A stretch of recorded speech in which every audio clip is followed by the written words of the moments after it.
তোমার দেখে কত অপরাধ উপার পাবে। পরে আমি নিত্যানন্দ দুই নন্দন তোমার চিত্ত কিছু ব্যথা না ভাবিবার।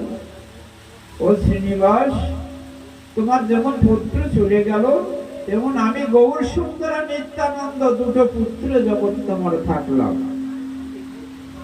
আর শ্রীমুখের পরম করুণ বাক্য শুনে চতুর্দিক ভক্তগণে জয় জয় জয় জয় ধ্বনি।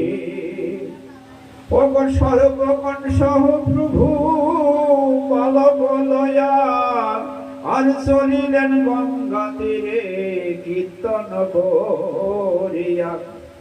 যথাচিত ক্রিয়া করে করি গঙ্গা স্নান। হরে কৃষ্ণ বলে সবে গো গৃহ করিল প্রাণ। মানে শ্রাদ্ধ গঙ্গা ঘাটে নিয়ে তার সমাপ্ত করে গঙ্গা স্নান করে সব আপন আপন গৃহে চলে আসবে। ও প্রভু ভক্ত মনে সবে গেল নিজ ঘর।